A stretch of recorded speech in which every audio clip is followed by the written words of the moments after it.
We begin with a chant of Om together 5 times.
And so here we come to the key of the whole approach of the integral yoga and the whole concept of transformation, which is at the heart of the integral yoga. In all the traditional systems of yoga, philosophy, religion, the gap is never completely bridged. There may be an immersion in the divine, but the mind remains mind. At best, a little more lit up by the reflection. The heart may be purified, but it remains still separate. The body, in particular, remains at best a support, traditionally described as the wick for the flame. You see, the flame burns, the wick supports it, like the body supporting the divine presence. But the wick remains wick, the candle remains candle. The flame is another. And this, unfortunately, is the reality, and you will find this across all the traditions which survive. This is not so if you go back all the way to the Vedic tradition, where the concept of transformation does exist. The mind can be transformed, and that is the goal of the whole Vedic yoga. But the Vedic yoga stops short with the transformation of the mind and the emotions. The physical body consciousness does not yet participate in that transformation. The body remains, at best, as a support. And Sri Aurobindo, for the first time in the history of spirituality, asserts that the physical consciousness can equally be made a participant and can be divinized. For this purpose, he points out, when he began the work of transformation of the physical consciousness, he found that there was no imprint of earlier efforts in the universe. And that is an exceptional statement. It shows you how important this effort is, not only in the history of the earth, but in the history of the entire universe. If we step back and go beyond the limited knowledge that modern science offers to us, we will find life exists everywhere in the universe. And there are billions of planets with life, many of them with evolved mental life, with evolved spiritual life. But nowhere in the universe has the work of a physical transformation by the spirit, by the supramental consciousness, nowhere has it been done so far. There is no imprint of it, Sri Aurobindo points out.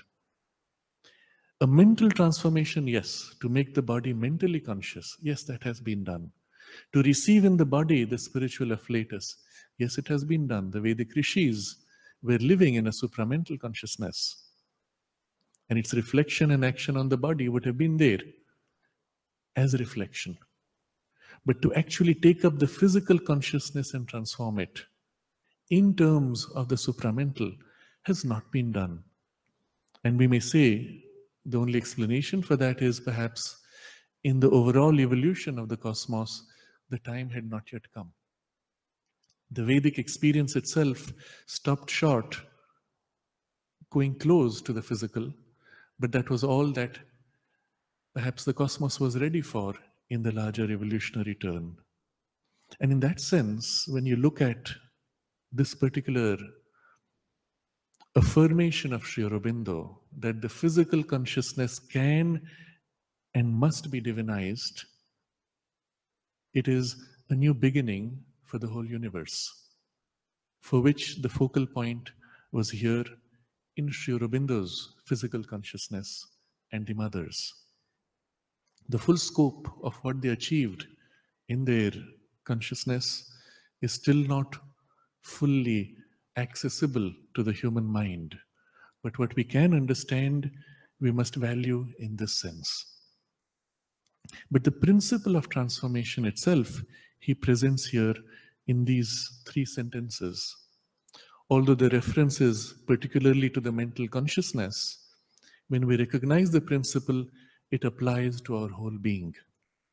And we realize here, he says, the transformation is possible because although the divine planes are above the mental consciousness, and to enter them we must lose the mental in samadhi, yet there are in the mental being divine planes superior to our normal mentality, which reproduce the conditions of the divine plane proper.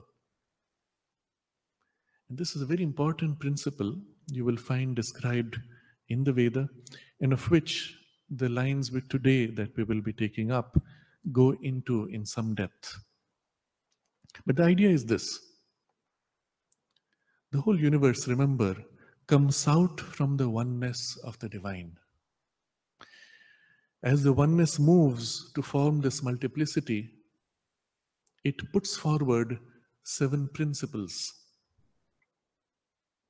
7 principles which together make possible cosmos, an ordered creation instead of chaos.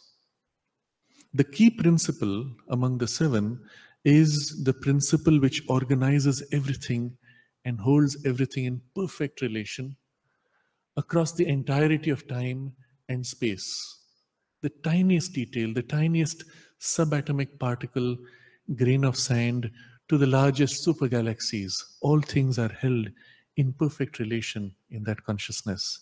That power that holds and organizes all in perfect relation, that is the supramental. It is the power of knowledge, will of the divine by which the whole universe is formed and held as cosmos.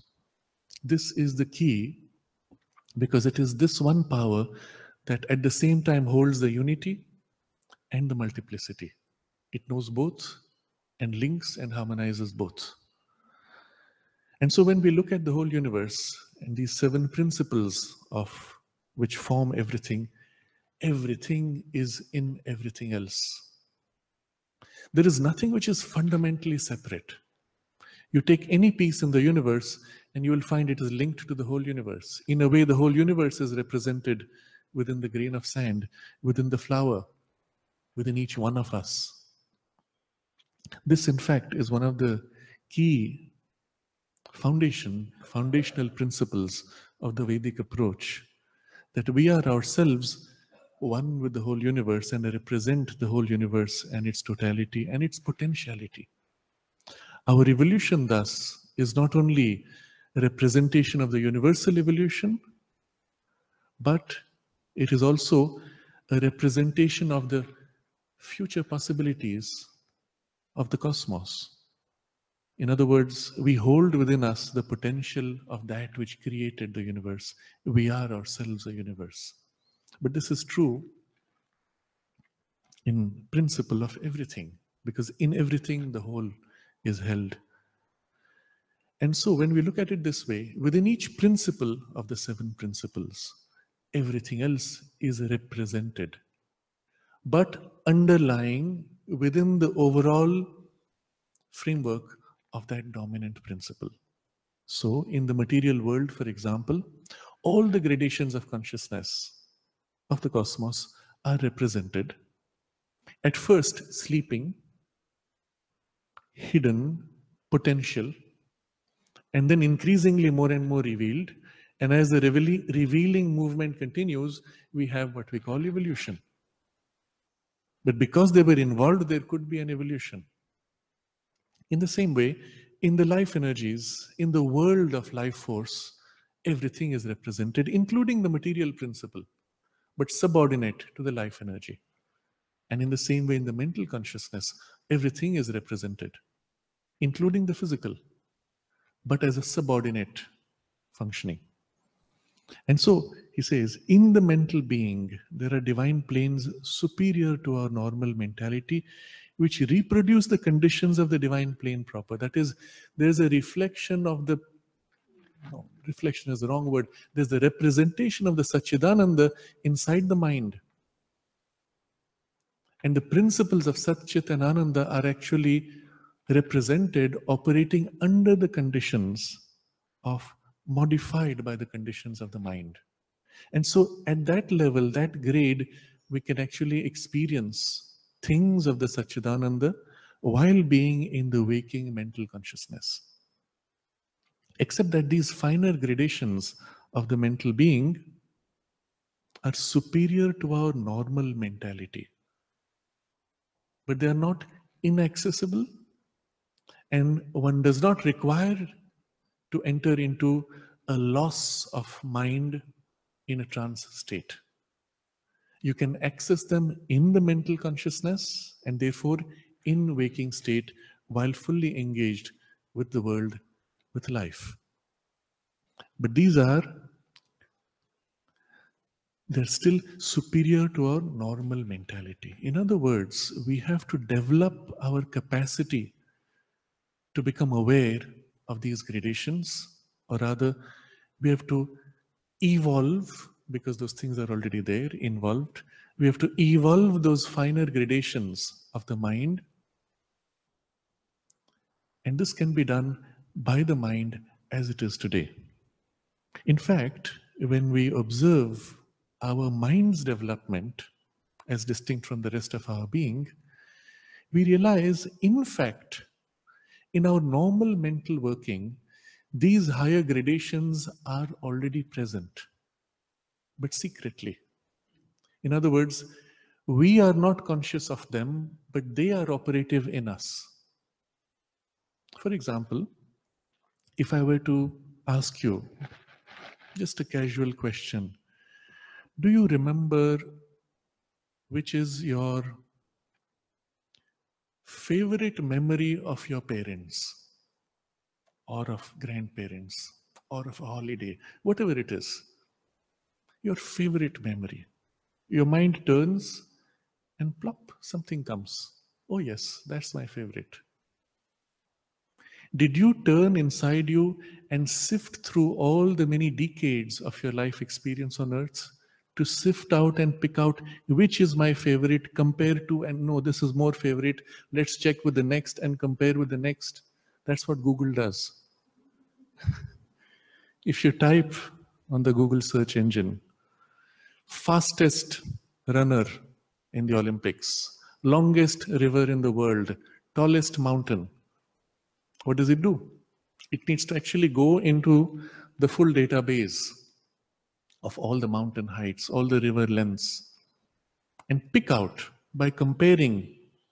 It's a long process. It may do that and store a temporary answer so that next time you ask, it doesn't need to do it again.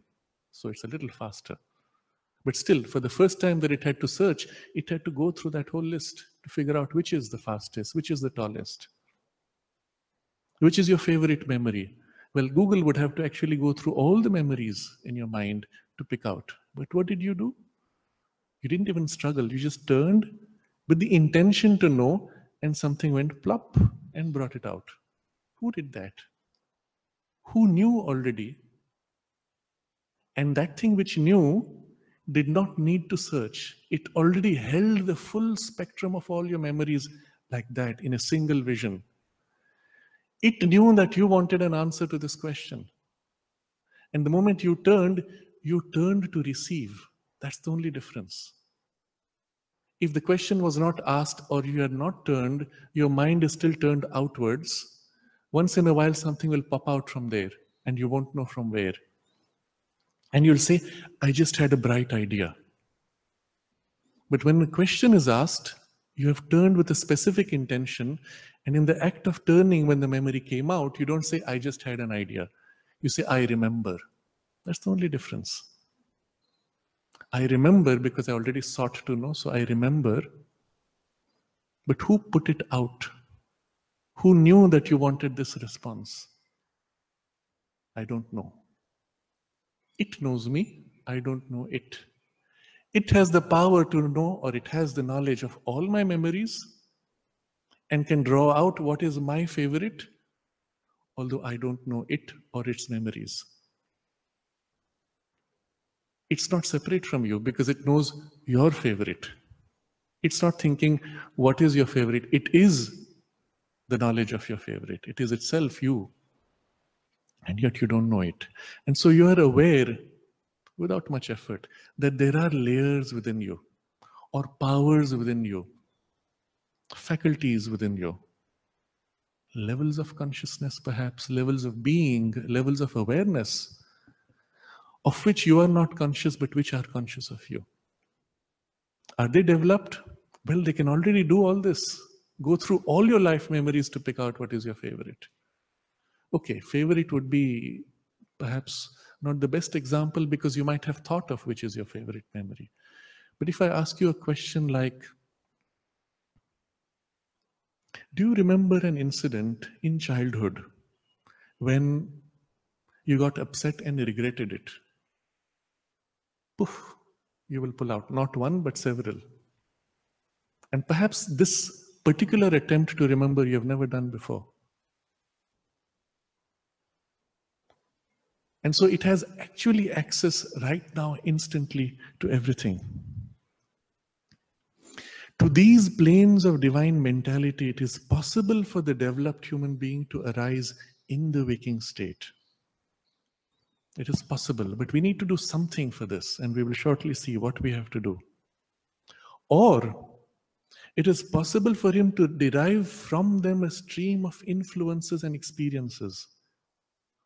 And this is what we are doing. Each time we turn to remember something, each time we remember, each time we try to create something new. If I ask you to imagine an animal which you have never seen before and which no one has ever thought of before, well, your mind turns briefly and either something pops out or certain suggestions come, join and combine. But the very effort to draw something which has not been thought of before is an access to your creative power. And you are not at that point thinking out too much, though that would be a way of taking pieces which you construct. But where did the pieces come? From there, from some layer that you're not conscious of. If you are a skilled artist, if you are trained in creative activities, you will simply turn and pop, the whole image comes. In fact, you're taught to do that. And so he says, as you allow this influence and streaming of experiences to take place, he says, which shall eventually open to them, your mind shall eventually open to them and transform into their nature his whole waking existence. Eventually we can, by this streaming process, grow in closeness until the whole consciousness is now living in those states, in our waking existence. And then he says something which is where we paused last time. These higher mental states are the immediate sources, the large actual instruments, the inner stations of his perfection. 3 phrases he has used. First, he says, the immediate sources of our perfection. Every time you do something which is approaching perfection, the immediate source which makes possible this perfection is from these levels. Second, he says, the large actual instruments of his perfection. So actual instruments versus superficial or secondary instruments. When I write a beautiful poem, I think my mind has thought it out. But actually, there was something operating behind my mind's working which was pushing forward the suggestions. So, the actual instruments of the perfection, especially if the poem is extremely beautiful, I'm aware that I could not have done it with my own capacity. It just kind of popped in, it came through. I was inspired. So, the actual instruments of that inspiration, which makes something perfect, is from here. And third phrase he uses, the inner stations of his perfection. The station is the poise where the perfection is actually held, is a living state of being. Now you see in these three phrases, there are degrees of closeness. In the first, that is the immediate source. But you are here. The source is there, something comes in, and your whole focus is in the surface working. There's only a source from which things come. In the second degree, the actual instrument is there. You are much more aware that things are happening here. That's where the real stuff is.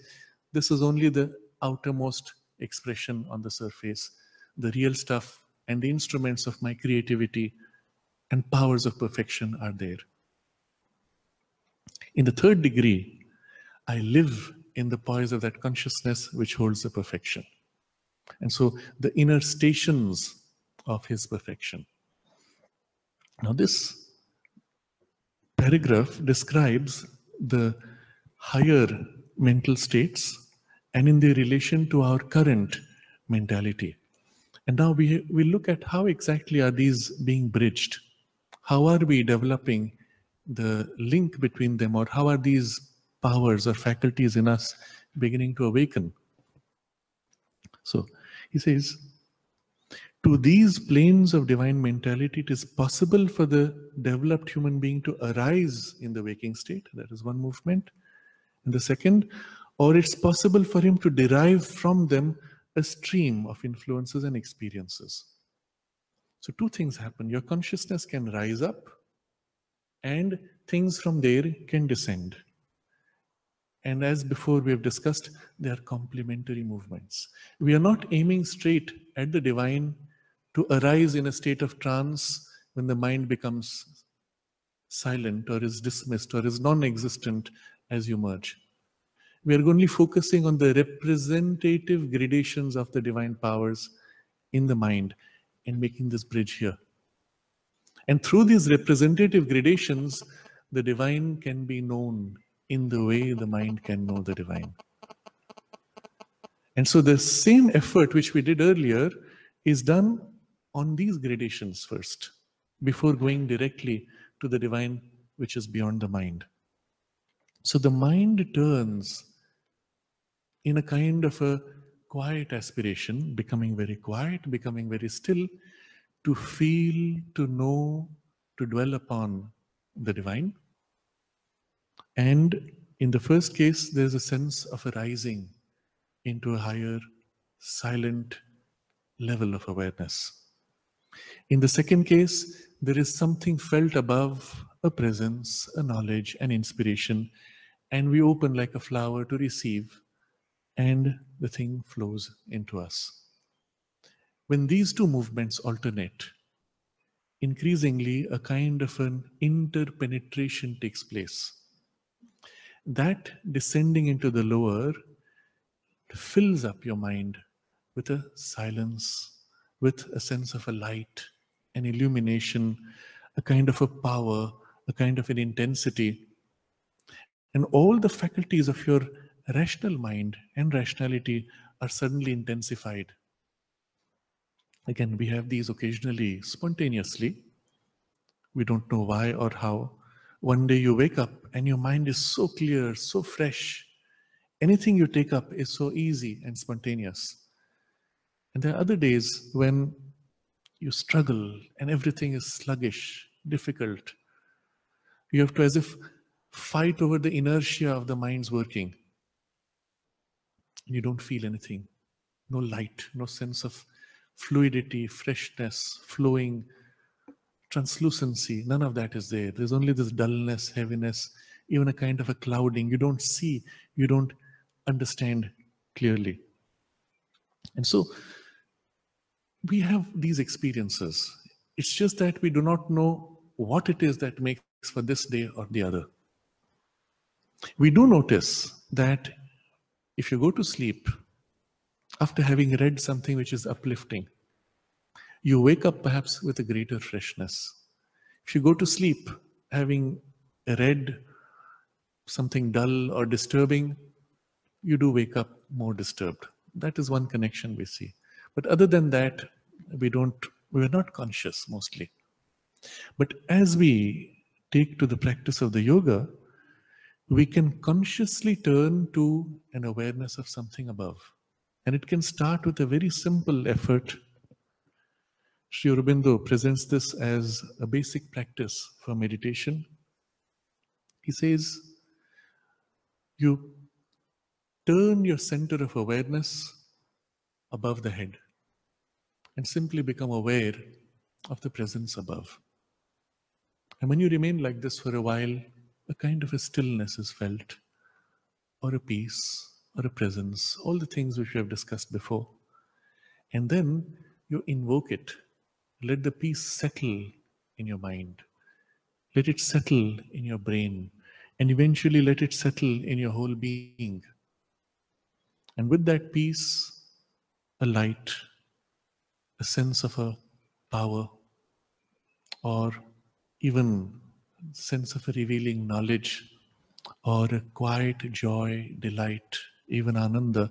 These are all things he describes as descending from above.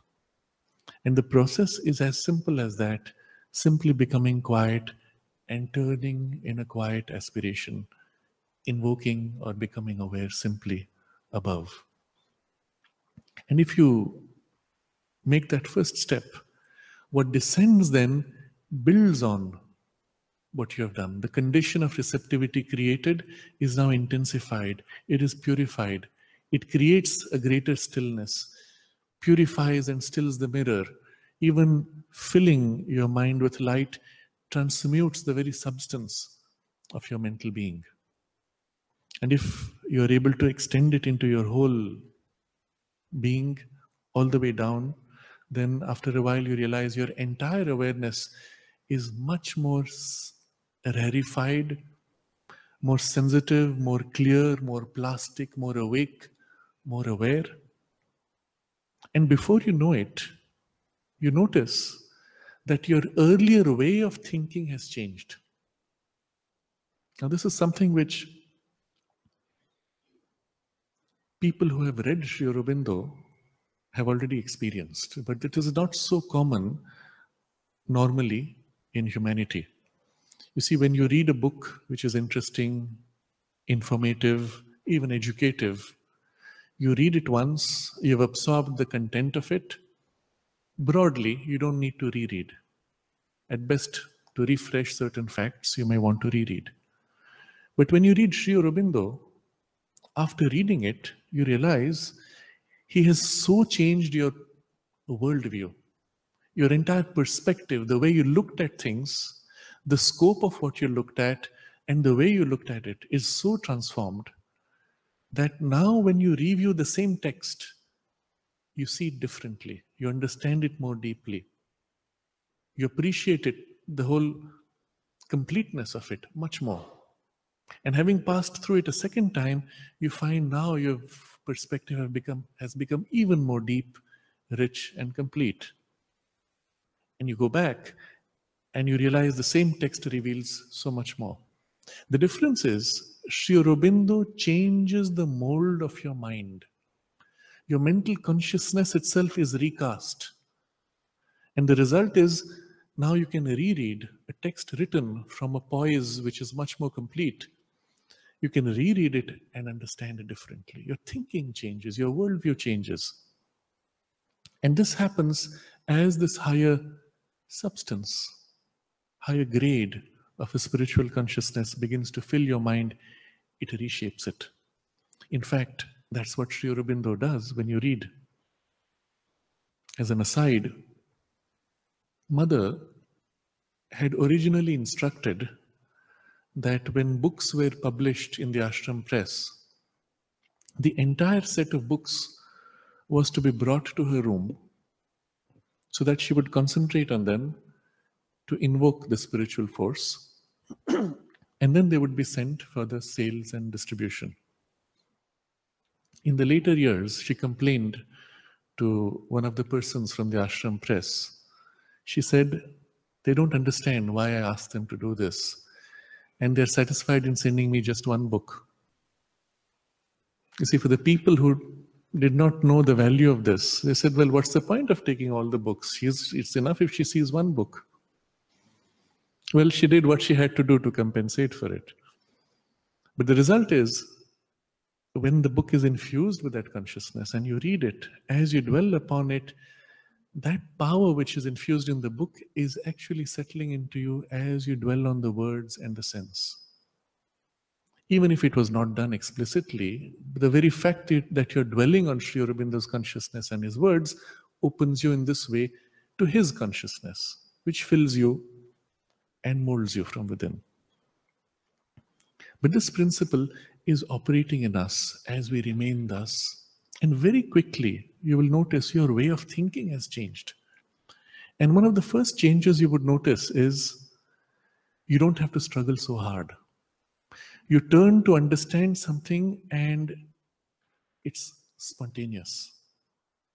You don't need to think it out too much. Just a little effort and the thing becomes clear. And so there's a transition. Less struggle of thought, less labor of machinery of mind, more seeing. But also at the same time, you notice the scope of what you see is larger, much more multifaceted, multidimensional, multi-layered. You no more see things in flat black and whites. You no more see things as just a few pieces. You see continuities. Every situation is a continuum. And there are facets, there are aspects, there are viewpoints which cut up the continuum, but you begin to see more and more of the continuum. So every time somebody places a contrary viewpoint, you see, this joins with that, and you see the continuity. And then the things which seemed opposite now appear complementary. And it's because your mind has changed. Because these higher gradations are now more operative inside your mind's working. And as this becomes more and more settled, there is a shift in the very thinking of your mind. It sees in large chunks. It sees in wholes.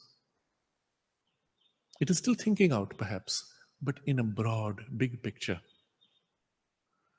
You have a little problem here. 10 people have tried to solve it in this way or that, but when you look at it, you see the big picture, things which others didn't see. And because it's a larger scope, you shift something around and the whole problem is solved, just like that. And this is when the mind is operating on this higher grade, which Sri Aurobindo has named higher mind. And this happens simply reading Sri Aurobindo. If you have trained your mind not to be just thinking out the words and summarizing the ideas, then you would have remained merely as a philosopher or an academic. But if you have trained your mind to become quiet and to receive the impact of what he says, to understand more deeply the way he forms it, then your mind is being reshaped and the higher power of the mind's thinking develops. You grow into higher mind. And then from there, less and less of the thought, more and more of the seeing grows into what he describes as the illumined mind. And then the seeing itself takes on multifaceted, more and more complete views until you see from all sides, including from inside out, so deeply, so intimately, that you become as if one with what you see. And very smoothly, there's a transition into what he calls the intuitive mind. But through all this, you can see a continuum. There is no jump. There is no sudden loss. There is no loss in trance. There is no breaking out. There is no chasm, no gap. A continuum, and your whole mind is being filled more and more with light and substance of these higher gradations. And the whole thinking power, cognitive power changes. And with the intuitive mind, you know things because you experience an identification in some part of your mind. And in the identification, you know where you are identified and where you're not. You know what you know and what you don't, and so on. And so from there, for the first time, you have the power of true knowledge, which is not corrupted. However, partially. But in what it knows, it is true, uncorrupted, error free. It knows its own limitations. It knows that beyond this, it does not know. And then, of course, if you make the error of mixing your old habitual mind thought, jump in the confidence that the intuition gives you, you have the mixed intuition and you have errors. And when the error is corrected for you, you realize immediately, oh, yes, I sensed that here it was not clear. I jumped. And bit by bit, you learn to sift the movement, the mixture from the true intuition. And all of this, in a way, is already happening to us as we are. Except it is a very slow process across years. Over the years, I say, I have learned to trust this particular vibration that I feel inside me. And I found whenever I distrust it or I follow my rational or my desire impulse, I regret. So over the years, gradually, I've learned to distinguish this very fine, subtle feel. That's a long time. That's a slow way.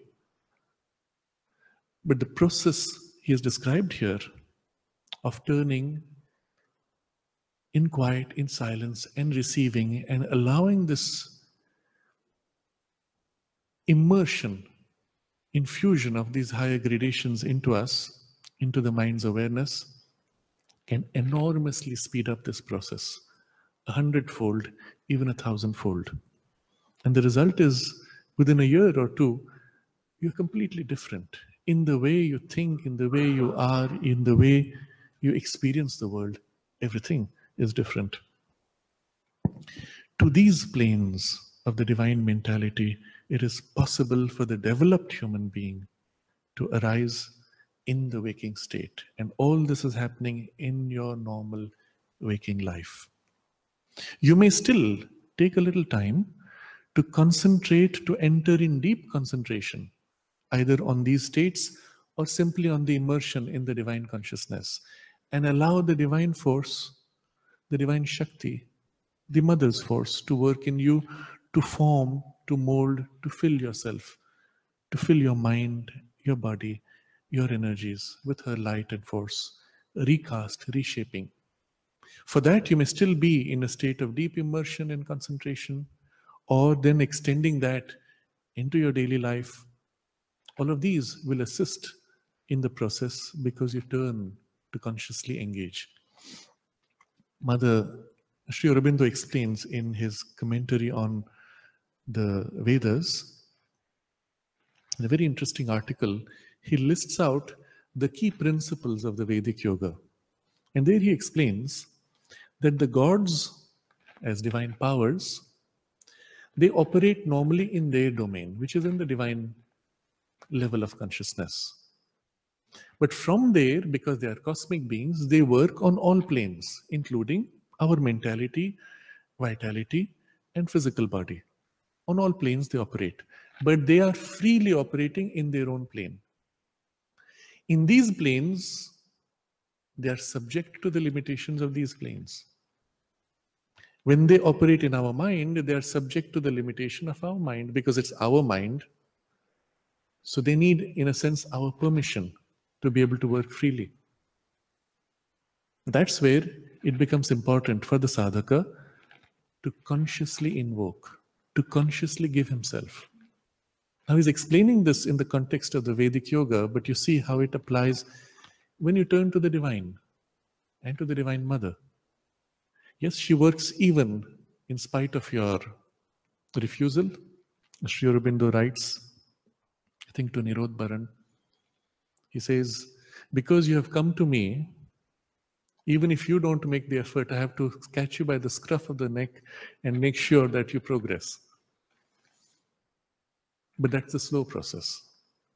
If we consciously open ourselves and consciously call, invoking, and consciously give, allowing her action to work in us, then that process is enormously speeded up because there is no more the resistance and opposition of the unconscious I, or even the resistant and rebellious nature. The conscious self giving allows her action to speed up enormously.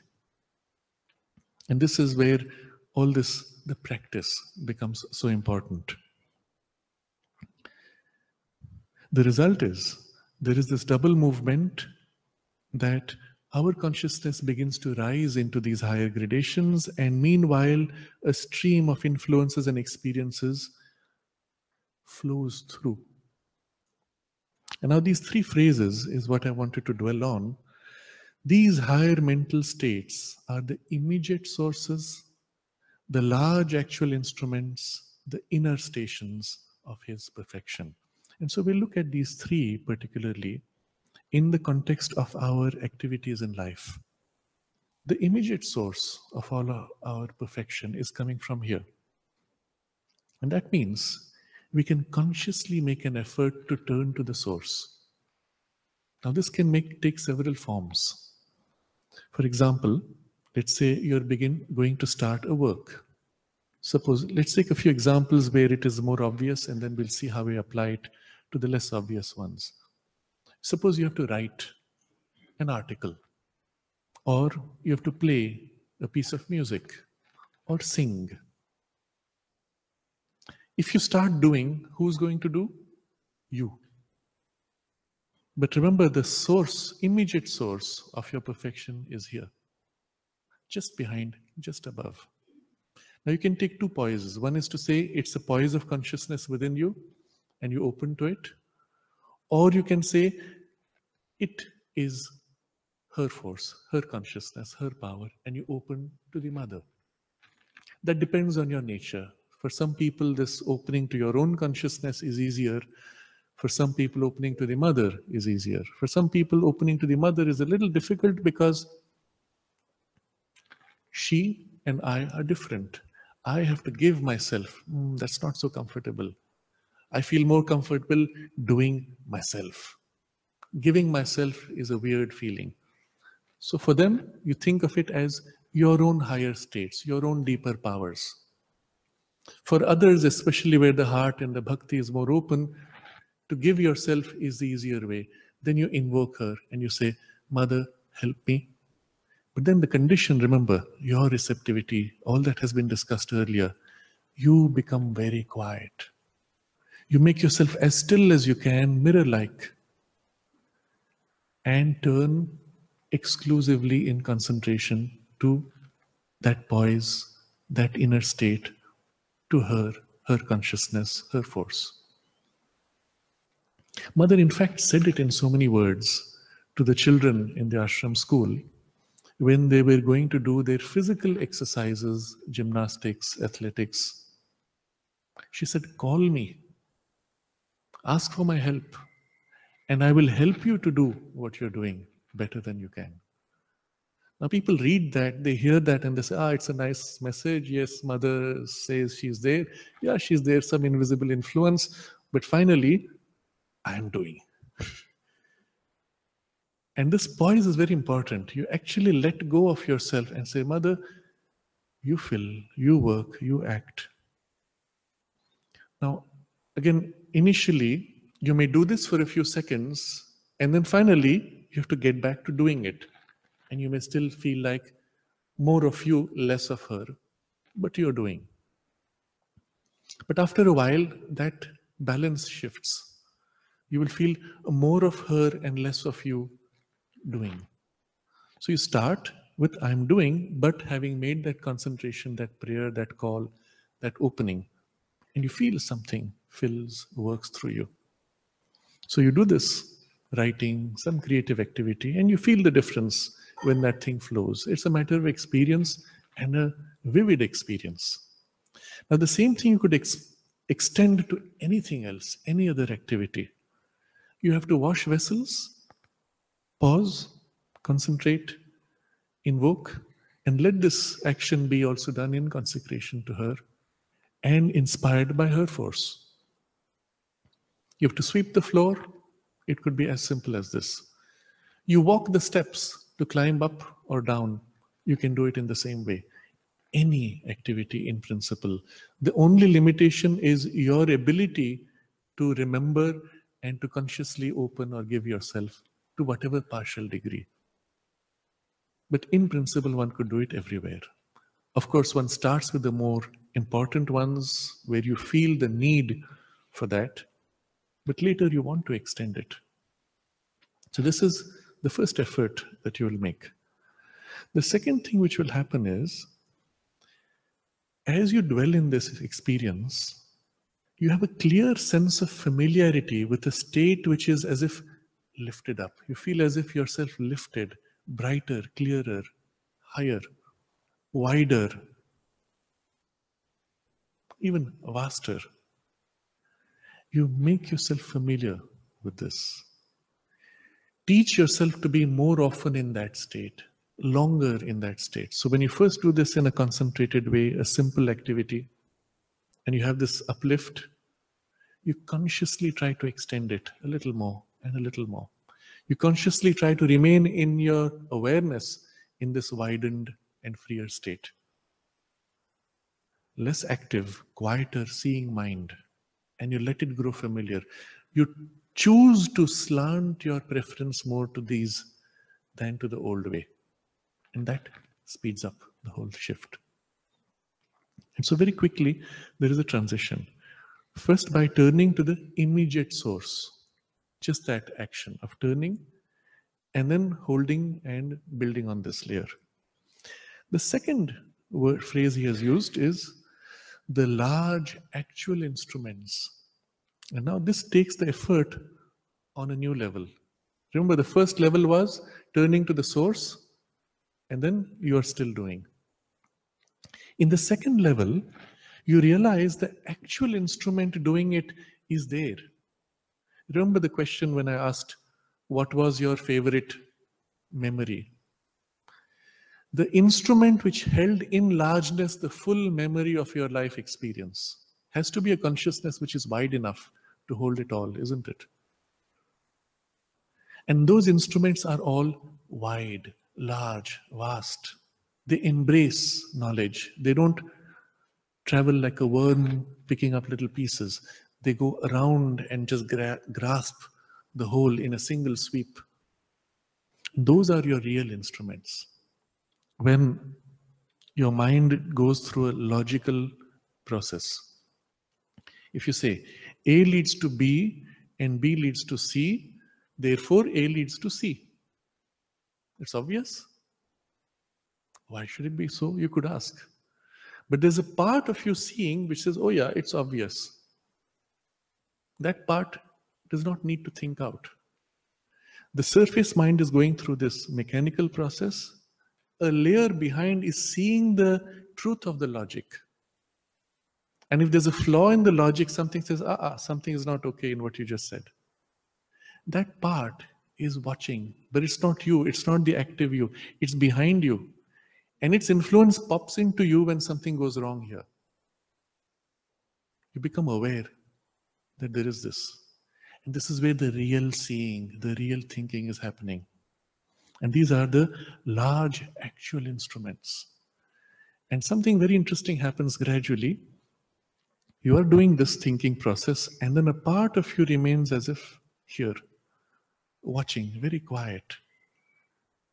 And as this activity is going on, it shows, it leads the way, and it points to this. So you're trying to solve a problem, you've been chasing it in this way, in this particular direction, but when you shift there, it sees the big picture. And it points there, and your whole attention on the lower layers turns, and you get the solution. In fact, this is what is already happening when, having tried long enough and failed in your problem, you say, I give up for today, I need to rest. I will come back with a fresh mind. What does that mean?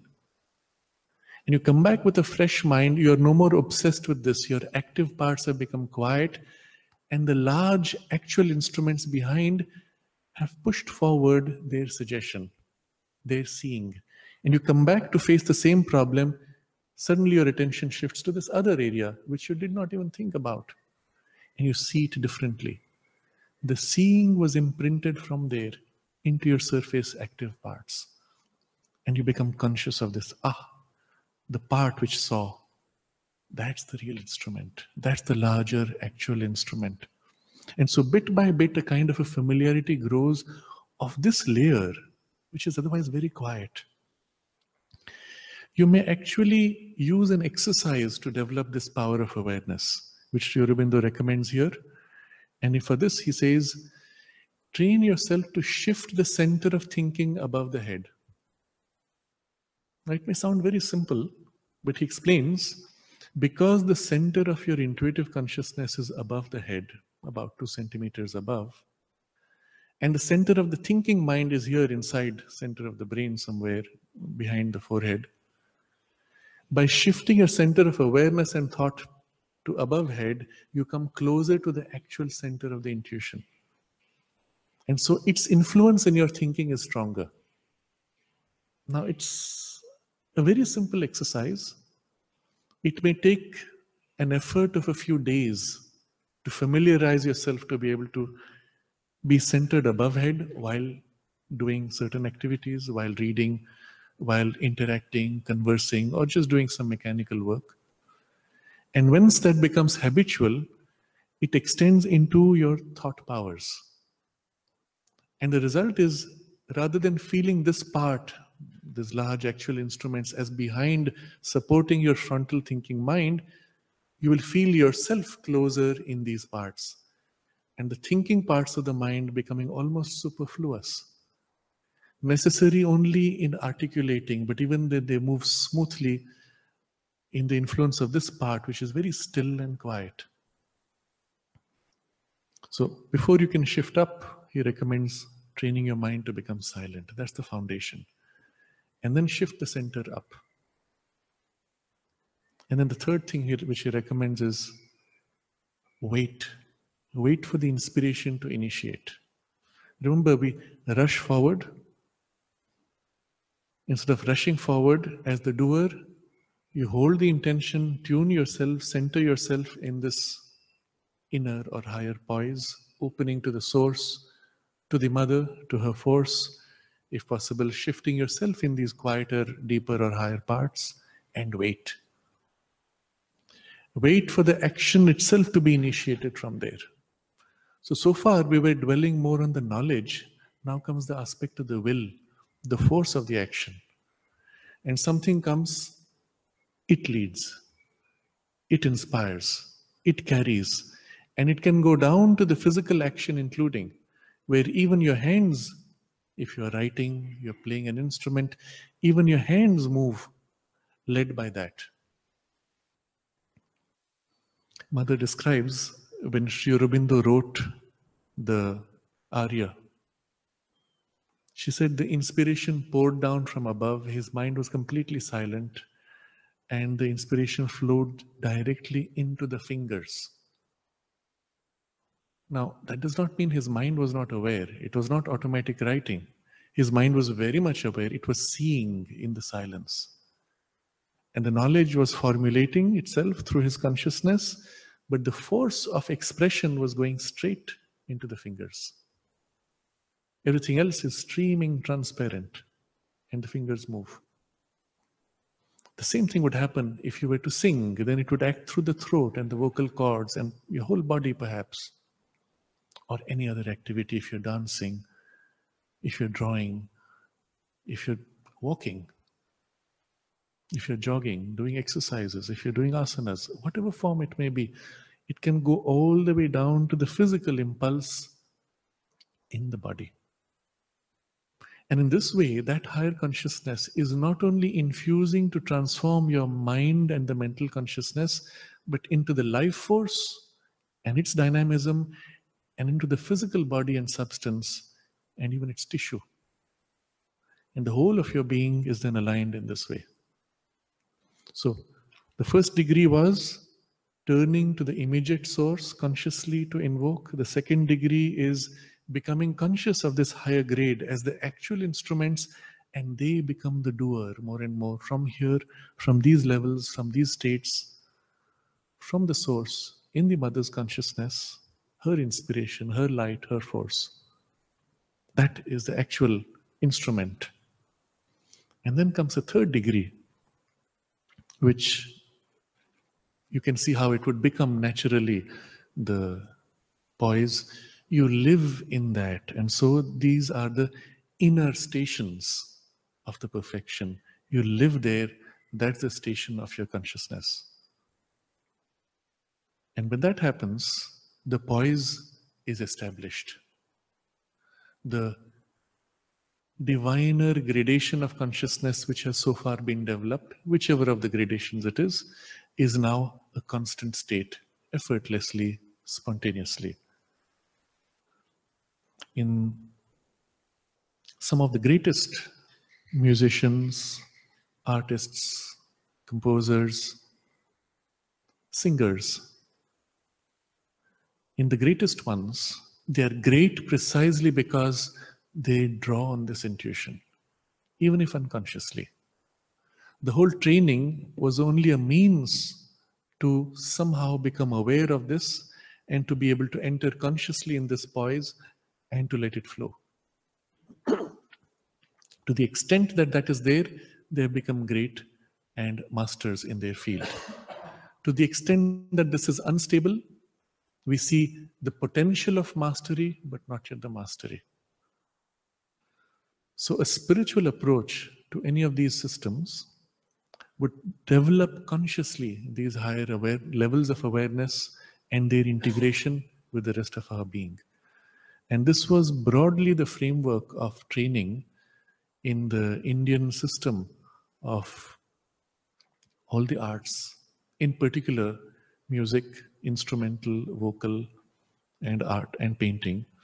But you will see in the training for the musician, the first part would be as a child, as a student, you serve the master. You do his dishes, you sweep his floor, you look after all his needs.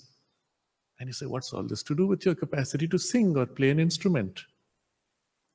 It has everything to do with it if you look at it from the consciousness viewpoint. When the person becomes a perfect servant to his master, he actually begins to feel, he is thirsty, anticipates, senses the thirst, and places the glass of water without a word being said. This happens because his consciousness has already attuned itself with his teacher. And the attuning now done in this way, the whole consciousness of the teacher and his ability to experience this state or to draw down this inspiration can be directly imprinted into the student. And that person becomes the best student. He becomes the next teacher, the great master, because he has developed in himself that complete poise of being able to be transparent, reflecting, and in a state of surrender to the teacher, to his greatness, not so much his crude physical habits, but his greatness which he embodies, for which you've come as a student. But you can see the principle. It would mean developing in you the humility, the poise of stillness, the receptivity, the turning of consciousness to the higher things, and so on. Similar things you will find in certain old ways of teaching the martial arts and so on. But we get the idea. We don't need to follow those methods, but once you catch the principle, you can apply it in your own way. But this third degree is when the consciousness is poised there, the inner station of his perfection. At this point, Sri Aurobindo puts a footnote. And the footnote is very important.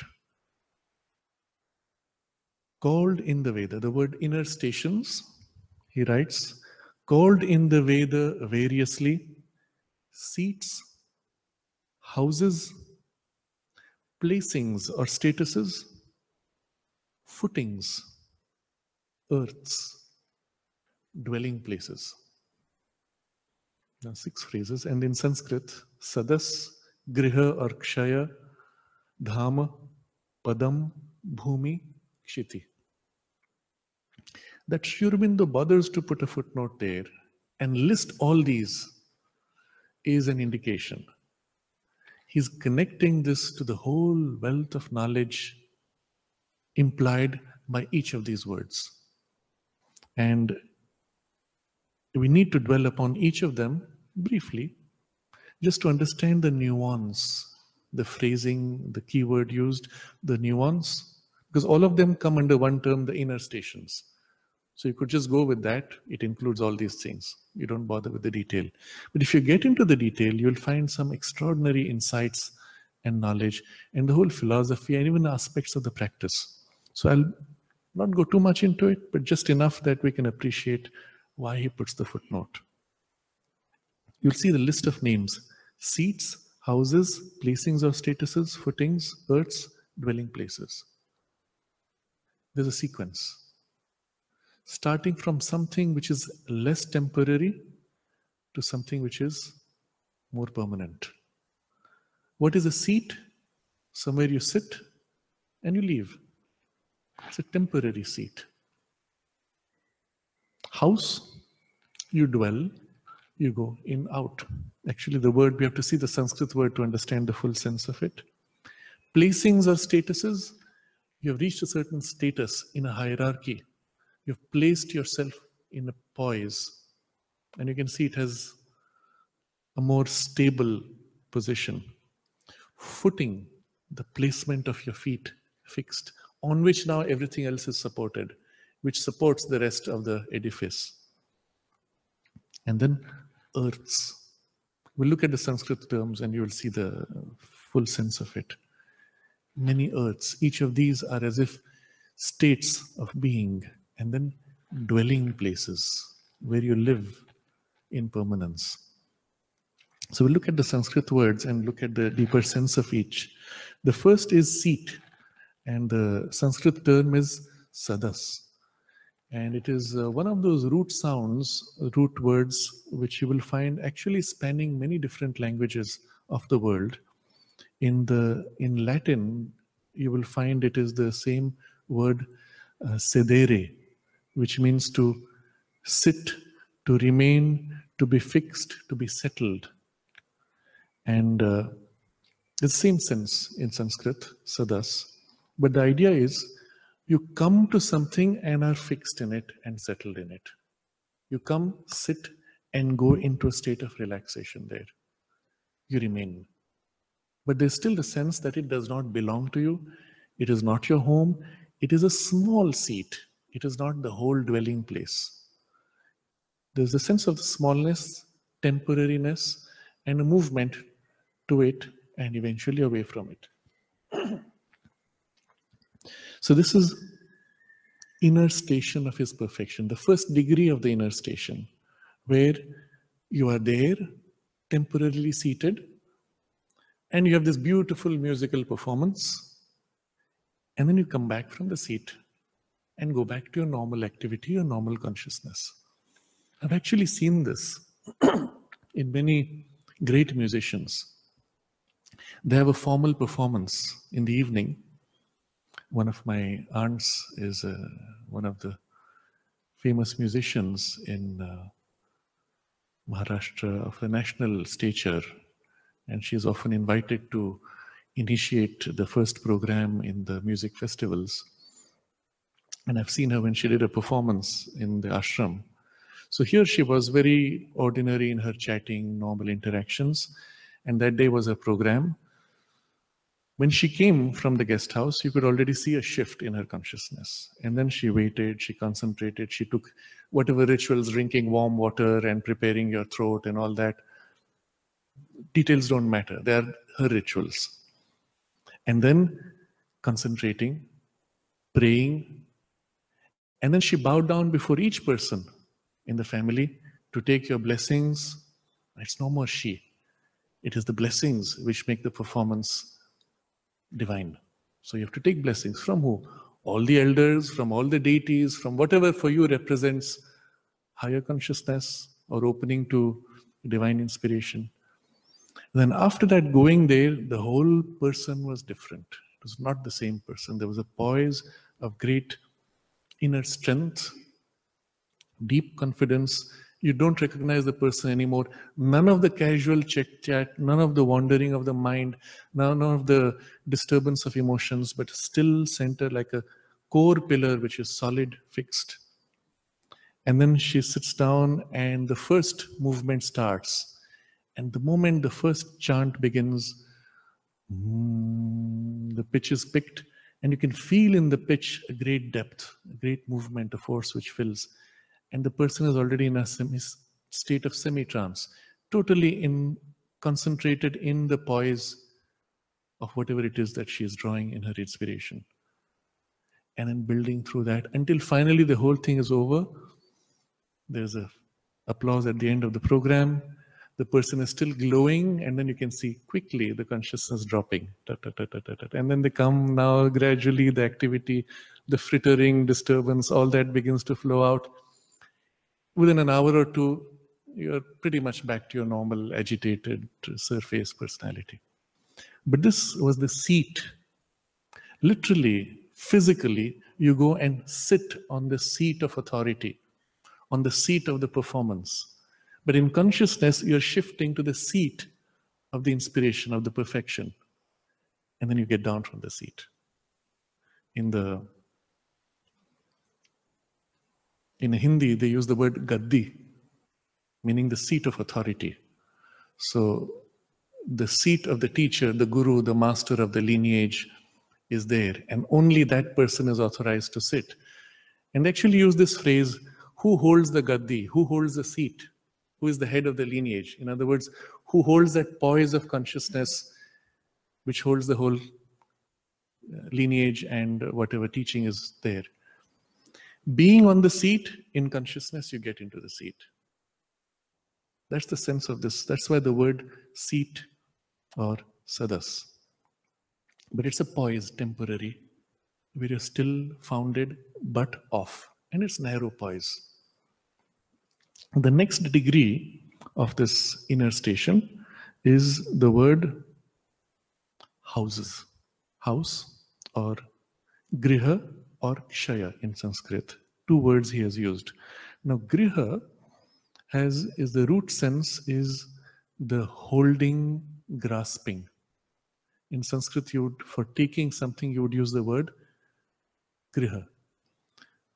It's house. It's also the same term you will find used in Sanskrit for planets. In astrology, graha.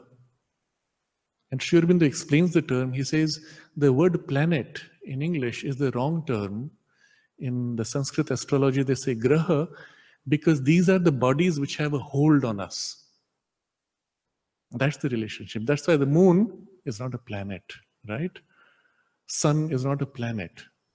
So the planet word does not apply. They are grahas. They are objects which have a hold on circumstances, an influence which grasps. So this is the term here. A holding, but also a sense of limiting. When you hold, you limit yourself to what you hold.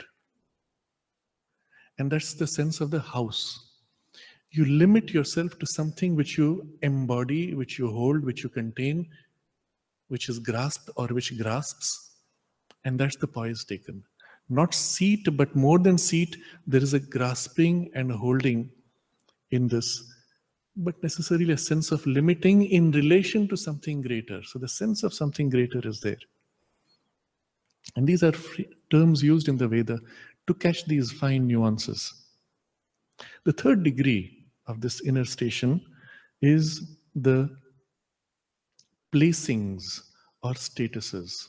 And the word used is dhamma. You may have heard this term used to often describe names of places, sacred spots. You go to such and such a dhamma, which is a sacred place for pilgrimage, for example. And this dhamma is also associated with the root. See, the associated word in Sanskrit is svedame, in their own station, in their own poise, status. And the dame is common to the word in the Latin or European languages with dominion, domus, Dei, house of God. You have heard these terms. And it is also the original root for the word dame or damsel. Dame is the lady of the house, the lady who owns the house. So the sense of the ownership of a position, a status in the house. And so here the idea is a status of consciousness, but it is not yet large. It is not yet foundation for other things, but it is now an established poise. The next degree, the translation is footing. In Sanskrit, padam. And here in the Vedic language, this has a great import. I will describe it in two ways. First, Sri Aurobindo refers to I think it is in one of his earlier writings, Vishnu's 3 steps in evolution. 1 foot, 2nd foot, 3rd foot, and the evolution is complete. So the first footing, Vishnu places his feet on the earth, the physical life. 2nd foot, he places in the mind, swara, the mental world, the mental life. And the 3rd foot, he places in the home, in the spiritual world. And that is our next step in evolution. So we have a physical life, we have a mental life, and we have a spiritual life. And they're the 3 steps of Vishnu in the evolution. Now, when you go from one step to the next, you're not obliterating the previous step. In the journey, yes, he has taken 3 steps, but in the realization, all 3 are there. So in the Veda, there is another phrase which goes, Padbhyam Prithivi. Earth is his footing. Now, it does not mean he places his feet and moves on. This is the foundation on which he places his feet and supports his whole being. So there's another idea, Chatushpada Brahmana, 4-footed Brahman. Meaning the Brahman, when he manifests, bases himself on 4 foundations, 4 feet are his support. So the whole idea of footing here is of a foundation on which the divine rests in the manifestation. So the 3 steps of Vishnu, the divine manifests in matter, in the mental life, in the spiritual life, and then the manifestation is complete. But they're the 3 bases, the 3 poises, the 3 feet of the full creature being that is the divine. So footing, you can see, has a much wider connotation. Here you are established as if, and it's a foundation for something now flowing, manifesting, expressing. And then 2 more steps remaining. The next one is earths or bhumi, Sanskrit. Bhumi comes from the root bhu, to be. States of being, literally. Okay, so you are now poised in this state of being. So you can see it's a step up from the feet placed. This is your being. This is you. This is your poise of being. And it has the sense of being a psychological state of consciousness now developed. And there's one last step remaining, which is dwelling place. And a word in Sanskrit is kshiti. And this, when you look at the dictionary, very interestingly, the sense of kshiti is the sense of possession, of power, of mastery. So from this poise, which is your home, dwelling place, you have the sense of dwelling and mastering the whole domain.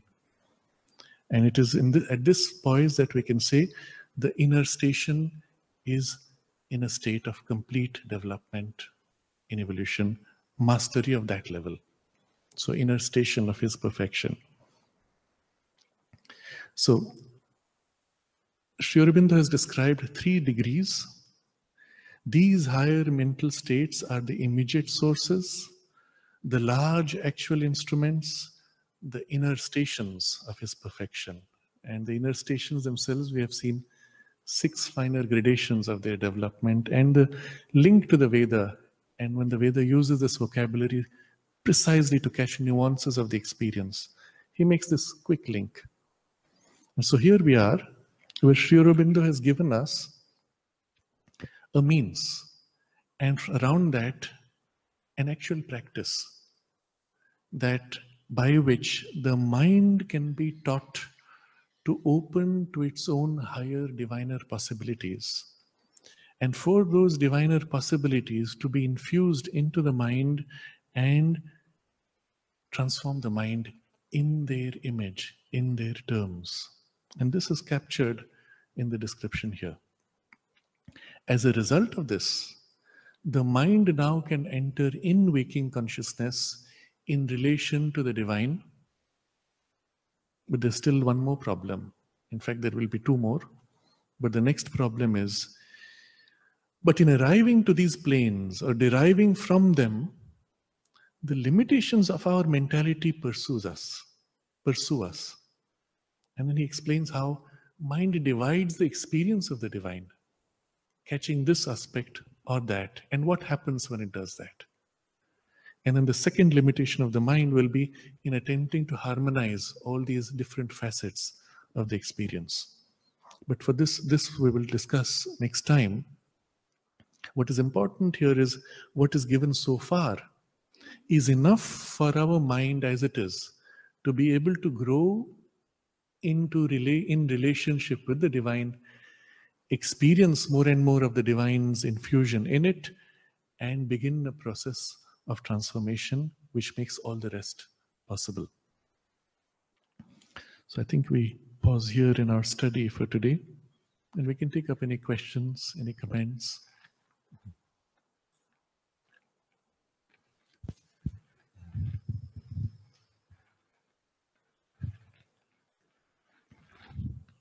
I've done a quick summary of what we had studied earlier in this chapter. So those of you who are interested in going more in detail can look at the previous recordings of the classes online. But in this, you can see how he opens a possibility for humanity, which promises the certainty and makes certain the divine life on earth in the waking and physical consciousness. Yes, Sri Aurobindo leads us into the knowledge and the experience. And I'm tempted to share an incident and experience narrated by one of the old sadhikas in the ashram. So she had come here and had darshan of Sri Aurobindo at the age of 13. But she was too young to stay, though she recognized him as the master for whom she had come on earth.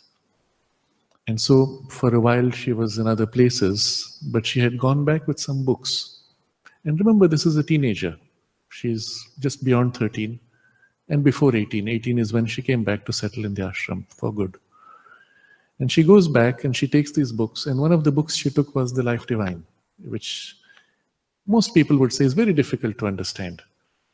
And she narrates how in the evening she would go to the top of her terrace, sit down quietly and open the Life Divine and start reading.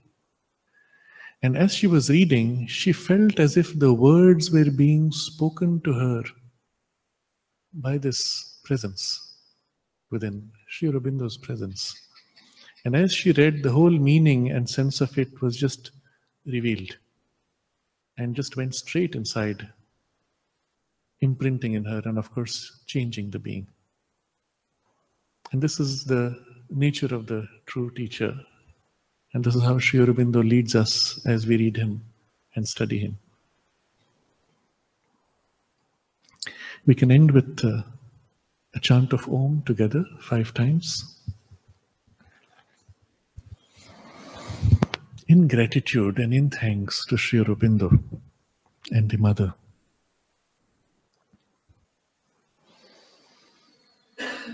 Om.